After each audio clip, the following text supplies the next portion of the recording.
You typically don't know men like this because they're always behind camera. But if you're familiar with the African channel, this is the man behind it, as we know it, and I can affirm that. So, Mr. Walton, we are here at Columbia University at the African Forum. Right. What's your take for today? Extremely exciting. Time well spent. Here's why. We usually have conferences, we have opportunities for Africans to speak with themselves, for Americans to speak with themselves, for people in the diaspora. But this is a place where everybody was together. And everyone can hear what the opportunity is for them to engage to build this media and entertainment platform. So you have Americans who are here, who need to be engaged on some level. You have diasporans who may be here just for a while. Maybe expats that are here, they're studying, they can go home. What business can they move into? They can move into the business of helping the indigenous industry that's there and develop grow and reach the potential that it really sorely deserves. So I think that's why having people like Lancelot here, who, you know, it doesn't get any more authentic than that. You know, he's there, he was on the front line, he's doing it on a daily basis, he's got real-time information. That's what people need to hear. It's not something they read in a book somewhere or on the, you know, on the New York Magazine or something. It's in real time, and you can get the real passion from him. Well, I can't but help but refer to what happened yesterday.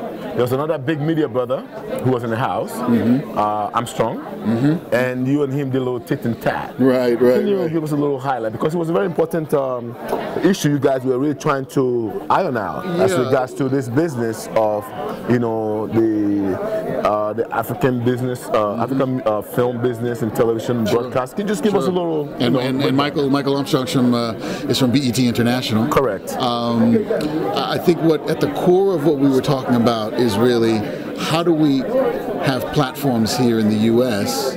that can accept more content from Africa, but even more so, really, what is the market potential for this content? And I think the answer to both questions is the same solution. It's legitimizing the industry to the level where producers and artists of any type living in Africa can take advantage of the monetary gain that would come from doing business on a global scale. Right. Having the requisite legal and business frameworks, the licenses and all of those that allow you to then step into any environment and say, you like my content, you should pay for it. Correct. That's what builds the capacity of an industry. Right. And that's what then makes those artists attractive to people like my channel or BET or anyone else. Right. Because you know then that you are playing in a field where you won't have any repercussions behind it. You know, again, my greatest fear is to have the movie that's running on our air, and there's someone in Houston, Texas, who's looking and says, wait a minute, there's Cousin Olo. Yeah. He's in that film. He never got paid. Correct. I'm going to sue the Africa Channel. I'm going to sue Comcast. Correct. And once you sue Comcast and Comcast brings it back to us, they're going to say, well, why didn't you check to make sure that all of these films had the right licenses? And we're off the air. Correct. Then now, there goes this opportunity. And the same thing is true for BET. You know, so I think that what we're really talking about is what is it going to take to build the productive capacity for the media and entertainment industry and develop that product as an export product that the monetization goes back to the continent. Correct. And there are other industries, there are other extractive industries that are working very well in Africa. Right. I don't know how much of that money is staying there, that's a different discussion, but I do know that creatively the content that comes out of Africa is unique. Right. Then why aren't the people who are there, who are producing that content, getting the benefit of the money that's coming out of that?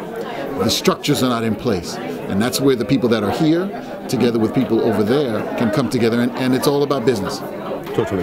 So, if I can just cut a little further, as an expert in this business, what do you think is the role of the people, the business people in Africa, in making sure these things come to fruition? Sure. I always say to people, some of the richest people in the world I've met live in Africa. There's money in Africa. Totally. We know that. I agree. There's great poverty, but there's also lots of money. And I think at the end of the day, those Africans who are looking for a development solution must realize that instead of the money sitting in a bank account in Switzerland, maybe that money needs to sit in the bank account in the country and get plowed back into the industries where you can create content, monetize it, and then plow the money back in to help develop the industry. So what am I saying?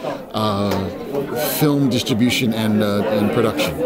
If there was a fund of capital available for filmmakers to not only develop their product, but you could hire the requisite lawyers and others that would clear the rights and do those things.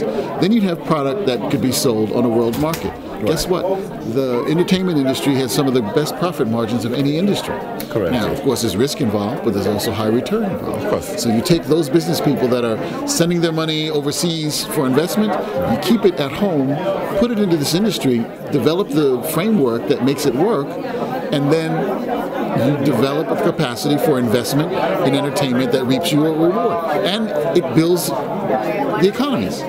It's the kind of thing that as a business person you want to do. You want to be in an environment where you know that the benefit of what you're doing comes back to the country that you're living. Right. And all boats will rise.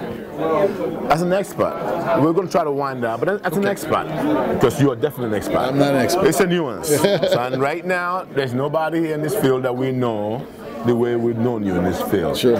Where do you see Nollywood in the next 10 years? I see the potential for Nollywood to be as much a household word as Bollywood. One, as we know, 1 out of 5 African people on the planet is Nigerian. So you already have a sales force of of a lot of people out there who will be promoters. Can't say any better. Can't say any. And I think that the fascination of the industry, coupled with the creative talent and ideas that we haven't seen, is a recipe for success. And the last thing I will say to that effect, and I'll now promote another network. This weekend, Genevieve was interviewed not for 10 minutes, but for a half an hour on African Voices, the CNN International show. Wow. And the best thing that came out of that interview, of what I saw the previews, is that she talks about how Nigerians need to stop dissing the country, those that are living outside. Right. And focus now on how we're helping the country. Totally. And I see that is the real opportunity for Hollywood. Yes. Once we all figure out that together we're going to make this work and decide that the only way to dispel the negative imagery of Africa is to create something positive. Positive, right. That's where I see things going. That's where I think things will develop. So. Mr. Walton, it's always a pleasure meeting you, and I want to say personally to you that I am very proud to know you. No, well, thank you. And you know, it's not typical to say that people in corporate are very grassroots grounded, but you're very grounded. I see your struggle, and I wish you the best, and I think you can always count on my support. Sounds good. Thank you. Thank you for your time and for the opportunity to share. Always a pleasure. All right, good.